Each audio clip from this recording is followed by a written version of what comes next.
El Salvador, a small country in Central America with a population of around 6 million people, has long been known as one of the most violent and dangerous places in the world.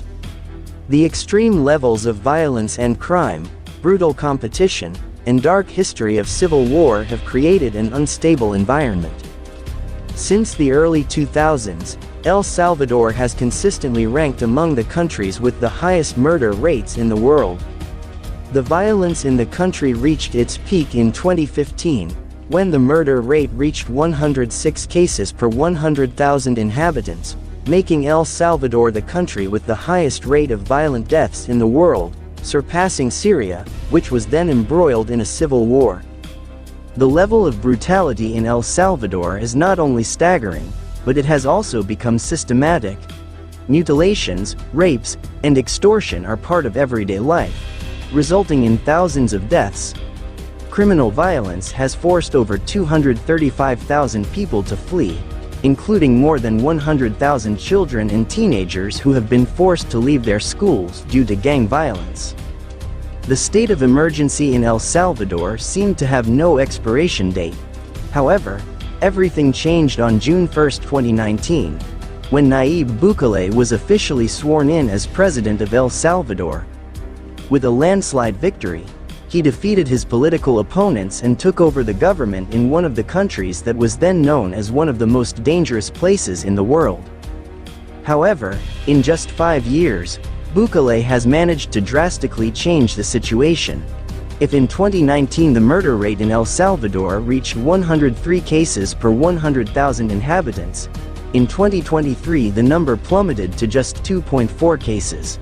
This has made El Salvador the safest country in Latin America. Violence in El Salvador is not a new phenomenon. Its roots can be traced back to the Civil War era of the 1980s to 1992, which triggered a massive wave of migration to the United States. The conflict pitted the US-backed government against the leftist guerrilla groups of the Farabundo Marti National Liberation Front (FMLN).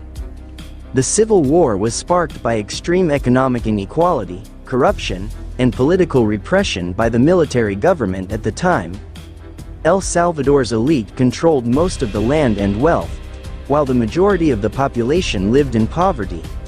When opposition groups began demanding reforms, the government responded with mass killings, kidnappings, and torture of civilians suspected of supporting the guerrillas. During the 12-year Civil War, approximately 75,000 people were killed, and over 1 million were forced to flee.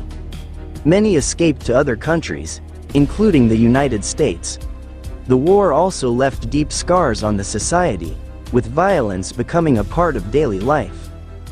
In 1992, a peace agreement was signed in Mexico, bringing an end to the armed conflict. However, despite the war's end, the country's situation did not immediately improve. The government failed to create economic opportunities for former combatants and affected communities, leading many young people to seek alternative means of survival and fostering a culture of violence. Meanwhile, as the war subsided, many Salvadoran refugees had settled in the United States, particularly in Los Angeles. In a harsh and discriminatory environment, Salvadoran youths growing up in the US joined criminal groups as a means of survival. This gave rise to two of El Salvador's most notorious gangs, MS-13 and Barrio 18. Initially formed as protection groups for Salvadoran immigrants in the US, these gangs quickly evolved into ruthless criminal organizations. They engaged in drug trafficking, extortion, robbery, and murder.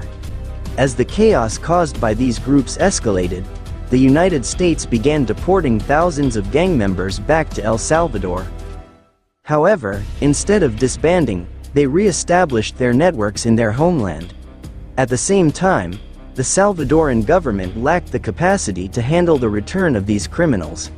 Consequently, El Salvador became a new battleground for Mississippi 13 and Barrio 18, who now competed for control of territory and resources. Violence and crime continued to rise, leaving the Salvadoran people living in fear and uncertainty. In the early 2000s, gang violence skyrocketed in El Salvador, causing the country's murder rate to soar. Major cities like San Salvador, Soyapango, and Santa Ana became war zones between rival gangs. Mississippi 13 and Barrio 18 were notorious for their brutal tactics. They extorted money from small business owners, bus drivers, and even ordinary citizens. If someone refused to pay, they would be killed or their family would be kidnapped. Often, they would kill their victims in gruesome ways, such as beheading, burning alive, or mutilating them to intimidate their enemies and the community. They also kidnapped children and teenagers and forced them to join their gangs. If they refused, they would be killed or their families would be threatened. These gangs frequently engaged in bloody turf wars, turning certain cities into no-go zones for residents without gang ties. In 2015, El Salvador reached the highest murder rate in the world, with 106 homicides per 100,000 inhabitants. This meant that nearly one person was killed every day in this small country. Meanwhile, the Salvadoran government had tried various approaches to tackle the gang problem, but none had succeeded. However, everything changed when Nayib Bukele became president in 2019. Bukele was born on June 24, 1981, in San Salvador, to Olga Ores de Bukele and Armando Bukele Catan, a prominent businessman and local priest of Palestinian descent. When Bukele became president, he vowed to eradicate the gangs using unprecedented methods. Following a surge in violence in 2022, he proposed an exemption regime to the Legislative Assembly, a policy that allowed the government to arrest anyone suspected of gang involvement without evidence or trial.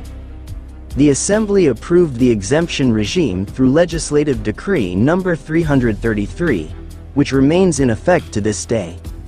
Immediately after the decision, 953 people suspected of gang membership were detained under this extraordinary regime, representing over 1.3% of the country's total population. As a result, El Salvador reported 730 consecutive days without gang-related murders, making it the safest country in Latin America. However, to achieve this security, the Bukele administration implemented extremely repressive practices against anyone suspected of gang membership. This has not only led to continuous human rights violations but also the imprisonment of innocent people without evidence of gang involvement. Under this exemption regime, civilians can be jailed without trial, simply because of their appearance or tattoos. Human rights defenders, community leaders, and trade unionists have also been detained under this regime. Nevertheless, all this is legally justified by the initial decree establishing the exemption status. Decree No. 330 suspended the right to assembly, freedom of association, and the right to be informed about the reasons for detention. It also suspended the right not to be forced to testify and revoked their right to legal assistance. The decree also allowed administrative authorities to detain citizens for more than 72 hours and inspect their correspondence and telecommunications without a warrant. On January 31, 2023, Bukele inaugurated the Center for the Confinement of Terrorism, SECO, a maximum security prison designed to hold up to 40,000 inmates. The facility currently houses high-ranking members of Mississippi 13 and Barrio 18, who are forced to coexist in the same cells. In this place, gang members who once fought and hated each other are now forced to live together in inhumane conditions. Prisoners sleep on metal plates without mattresses, under 24-hour lighting, and without the possibility of seeing sunlight or receiving visitors. Salvadoran authorities claim that the prison meets international standards, but only a few international actors have managed to enter the facility, despite calls from regional and international organizations to end the exemption regime. Bukele continues to promote his image as a social liberator, stating that he has not imprisoned thousands of people but has instead freed millions, which is why Bukele is nicknamed the coolest dictator in the world.